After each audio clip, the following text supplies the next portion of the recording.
नमस्ते। मैं Shashi Prabha Saraswat, associate professor Hindi, Shri Kalyan राजकीय कन्या महाविद्यालय सीकर। प्रिय विद्यार्थियों, जैसा कि प्रतिदिन हम YouTube चैनल के ऑनलाइन क्लास वीडियो में प्रतिदिन अपनी व्याख्यानमाला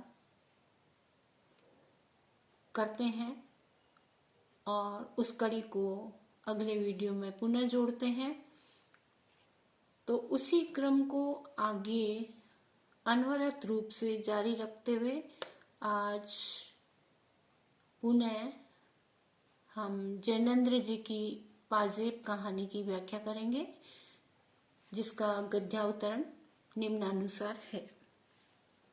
मुझे मालूम होता था कि ठीक इस समय आशुतोष को हमें अपनी सहानुभूति से वंचित नहीं करना चाहिए, बल्कि कुछ अतिरिक्त स्नेह इस समय बालक को मिलना चाहिए।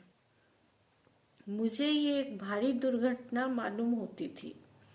मालूम होता था कि अगर आशुतोष ने चोरी की है तो उसका इतना दोष नहीं है, बल्कि यह हमारे ऊपर बड़ा भारी इल्जाम है। बच्चे में चोरी की आदत भयावह हो सकती है, लेकिन बच्चे के लिए वैसी लाचारी उपस्थित हो आई, ये और भी कहीं भयावह है। यह हमारी आलोचना है। हम उस चोरी से बरी नहीं हो सकते। निम्नलिखित गद्यावतरण कहानीकार जैनेन्द्र जी द्वारा लिखित पाजेब नामक कहानी से लिया गया है।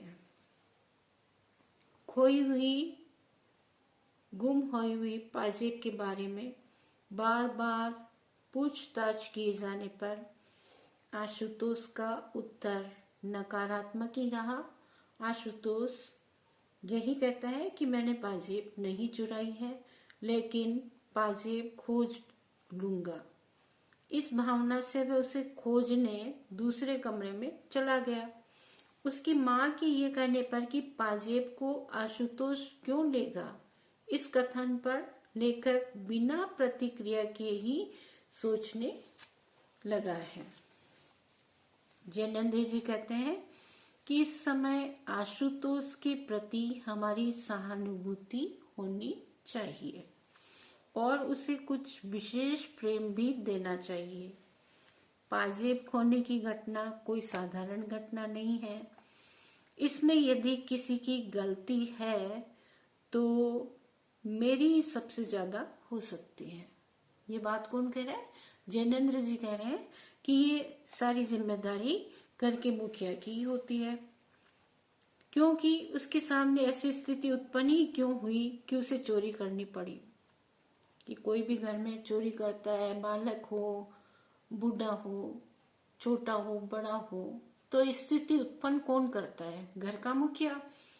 तो ये सब करने के लिए बाधित किसने किया होगा? आशुतोष को। मैंने ही किया होगा।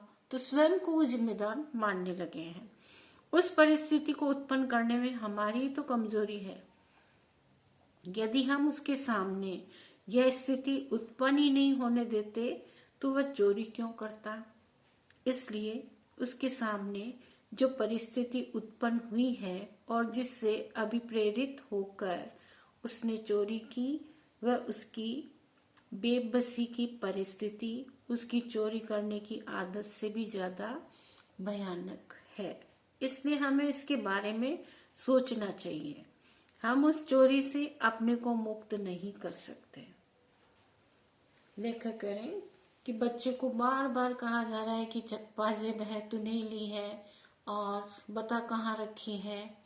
वह कहता है कि मैंने ली तो नहीं है, परंतु मैं खोज सकता हूँ, उसे ढूंढने का प्रयास कर सकता हूँ।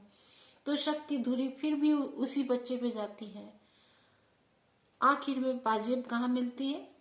जो बुआ बच्चे के लिए, मुन्नी के लिए पाजेब लेकर के आई थी, उसी के टोकरी में उसके घर उसके साथ चली जाती है।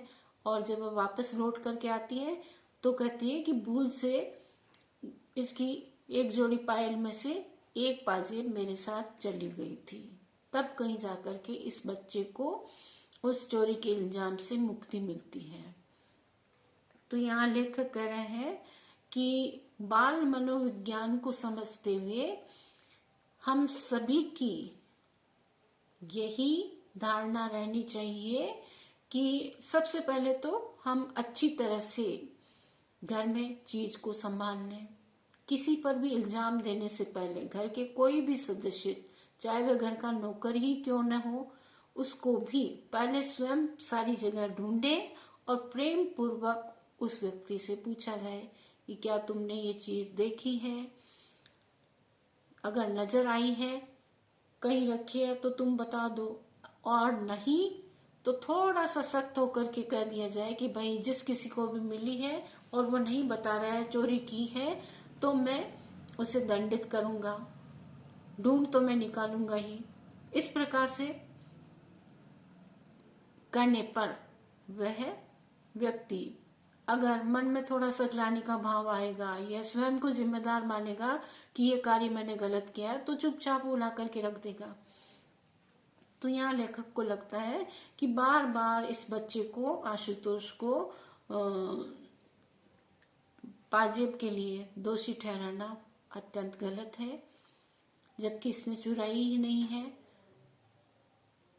इसकी अपराध की प्रवृत्ति जो बालक करने को जा रहे हैं या हम सब उस पर लाद रहे हैं, उस अपराध की प्रवृत्ति को प्रेम से निपटा लिया जाए। कोई भी अपराधी है, अपराध करता है, तो उसको और ज्यादा अपराध करने से रोकने के लिए उसके साथ स्नेह से, प्रेम से पेश आया जाए।